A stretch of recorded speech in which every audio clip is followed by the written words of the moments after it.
Ok, buen día, profesor. Mi grupo está conformado por Maestre Ani, Laura Dubán, mi persona es Neder Indauro, y el día de hoy les venimos a hablar de esta temática, que es el papel del hipotálamo preóptico anterior en la termorregulación y la fiebre. Como tal, para entender esto hay que tener generalidades y saber qué es el hipotálamo y en qué áreas se divide, qué función tienen estas áreas, para poder entender exactamente lo que es el área preóptica, ¿sí? Y su función. Entonces Vamos a tener entonces que el hipotálamo es una región del cerebro que forma parte del diencéfalo. Como tal, esta se encuentra situada debajo del tálamo y que a pesar de su pequeño tamaño, por así decirlo, tiene numerosas funciones, como lo que es sintetizar diferentes hormonas, entre ellas la hormona antidiurética y también como la oxitocina. ¿Ok? También este produce factores hipotalámicos, que son hormonas que actúan sobre hipófisis anteriores y estimulan o inhiben la secreción de las hormonas de la adenohipófisis. ¿Ok? ¿Qué pasa? Esta también actúa como, como centro del control, ¿sí? Del sistema endocrino mediante el eje hipotalámico hipofisiario. Entonces, ¿qué otra función va a presentar el hipotálamo? Otra función también puede ser como que la intervención en la regulación de la temperatura corporal, que va a ser un poco de la temática que vamos a hablar el día de hoy. También ayuda a controlar el ritmo circadiano, perdón, y también pues ayuda a la regulación de la ingestión de agua a través del centro de sed e interviene en el control de la ingestión de alimentos mediante el centro de hambre y la saciedad. Entonces, conceptualmente, se puede dividir en cuatro zonas, lo que es la zona posterior, la zona medial y la zona lateral. Entonces, y la anterior, claro está, que es la que nos vamos a enfocar el día de hoy. Entonces, como ya les había mencionado, obviamente, esta es la que nos vamos a enfocar el día de hoy, donde vamos a encontrar el área preóptica. ¿Ok? Entonces, ¿qué va a pasar entonces en el área preóptica? Esta es la encargada de todos los temas relacionados o todas las sensaciones relacionadas a la fiebre, a la termorregulación, al calor, al frío. ¿Ok? Entonces, esta región preóptica actúa como centro de coordinación e influye fuertemente en cada una de las áreas efectoras inferiores, ¿ok? Entonces, el área preóptica como tal, esta contiene neuronas que son sensibles a cambios sutiles de temperatura, temperaturas sí, central o hipotalámicas. Entonces, ¿qué pasa? Estas neuronas termosensibles preópticas también reciben una gran cantidad de información somatosensorial en los receptores de la piel y la columna, ¿ok? Entonces, de esta forma, las neuronas preópticas comparan e integran información térmica central y periférica. Como resultado de esta integración sensorial y su control sobre el área efectora y las inferiores, ¿ok? La región preóptica provoca respuestas termorreguladoras, ¿sí? Que son las más apropiadas para las condiciones térmicas internas y ambientales. ¿Listo?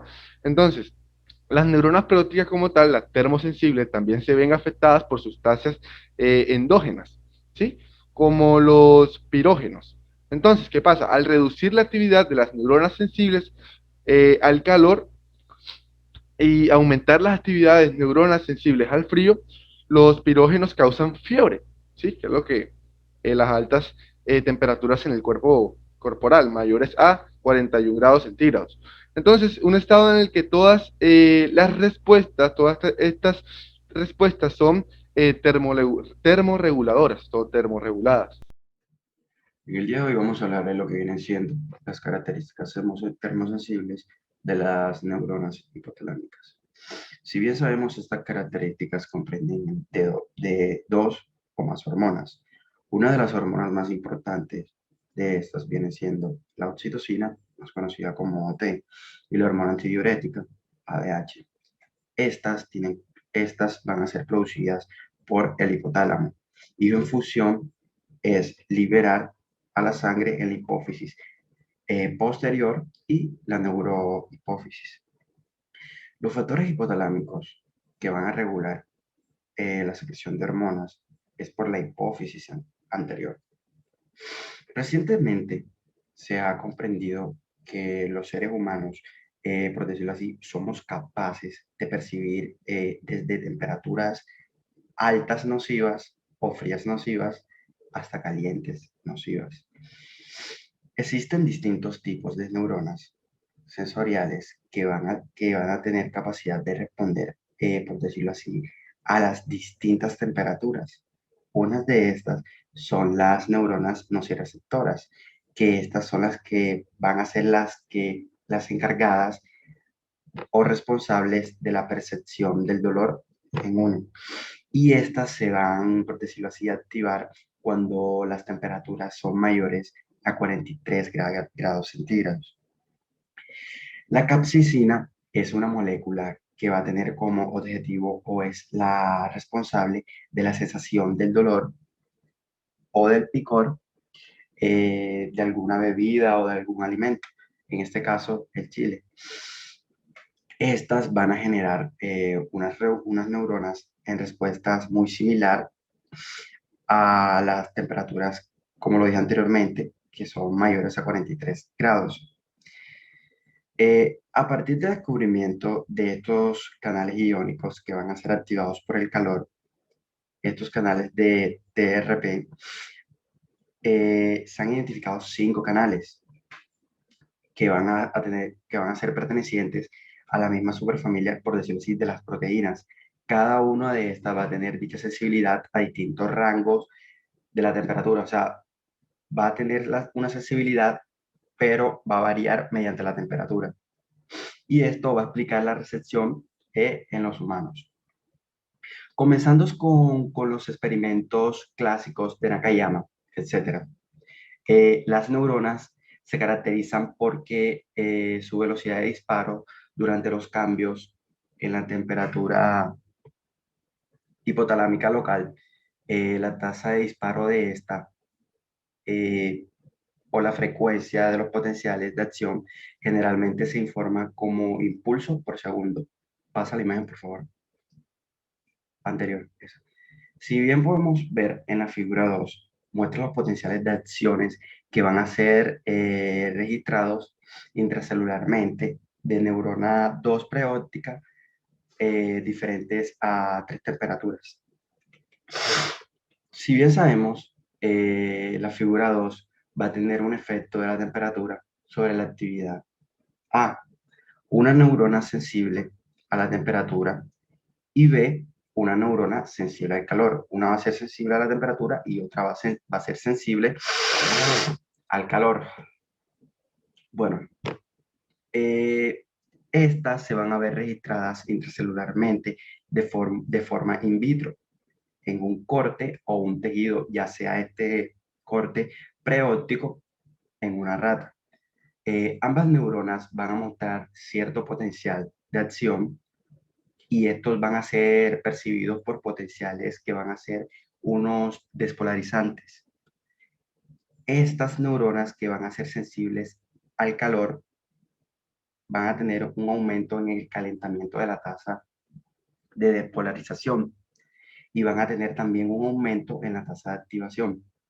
La actividad neuronal mostrada en la figura 2, como la pueden ver, se registró en cortes de tejidos preópticos de rata y las neuronas sensibles al calor, que van a ser etiquetadas como W en la figura 3.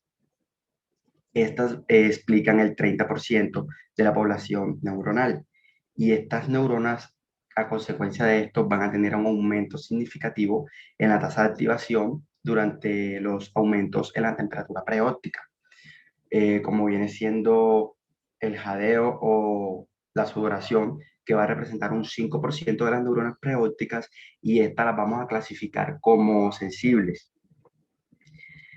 pero sensibles al frío. Muchos de estos estudios, por decirlos así, indican que las neuronas preópticas son inherentemente, por decirlo así, sensibles al frío. Más bien, como nos muestra la figura 3, se ha sugerido que, por decirlo así, estas neuronas van a recibir una inhibición sináptica de las neuronas que, pues, son sensibles al calor. A continuación, mi compañera Ana.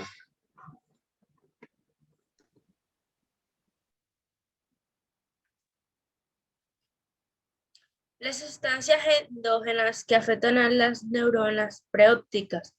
El hipotálamo es nuestro termostato biológico y recibe integral las señales termostáticas para mantener la temperatura dentro de un pequeño intervalo. En términos mecanísticos, la fiebre es un elevador del valor de referencia de la temperatura corporal en respuesta a la citocina, que actúa sobre el hipotálamo a través de los receptores que estimulan a este cambio del valor.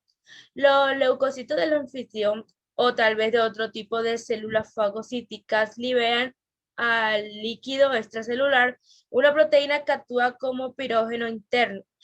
Estos pirógenos internos afectan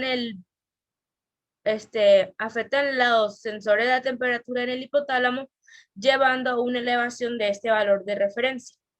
El mecanismo de la fiebre se describe en esta imagen, que como primer paso tenemos la detención de los lipolisacáridos, que es la LPS, que son parte de los componentes de la pared de la bacteria gram negativa y a las que se le une una proteína inmunológica llamada proteína de la unión de los liposacáridos, que son la LBS. En el segundo paso tenemos que el complejo de la LPP, de la LBP y de la LPS se unen al receptor CD14, que es un macrófago cercano, lo que resulta de la síntesis y la liberación de varios factores citocinéticos, como la interleucinicas, que es la 1 y la 6, y el factor de los necrosis tumorales alfa.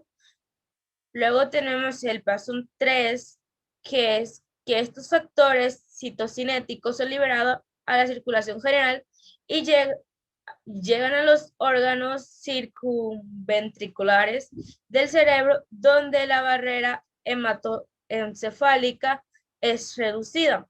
Luego en el cuarto tenemos que los factores citocinéticos se unen a los receptores endoteliales de la pared o de los vasos que interactúan con las células microgliales locales y activando la vía del ácido araquidónico y la parte de la vía relacionada con la fiebre, que es la mediana, por las enzimas fotolipasas, que es la A2.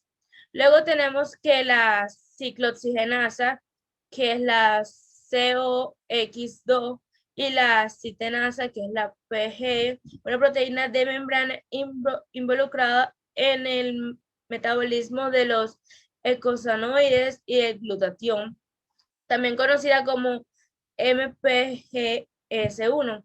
Y como último tenemos que esa enzima mediante la síntesis y la liberación de la prostaglandina, que es la E2 o la PGE2. Bueno, en esta imagen indica que las sustancias endógenas, como los pirógenos o algunos antiperíticos, afectan a la actividad de las neuronas termosensibles preópticas y en consecuencia alteran la termorregulación. En respuesta a esto, la endotocina, los macrófagos que producen los pirógenos endógenos, se hace que esta sustancia libere los mediadores, como la prostaglandina, que es como les había dicho, que es la E2 o la PGE2. Eso sería todo. Muchas gracias.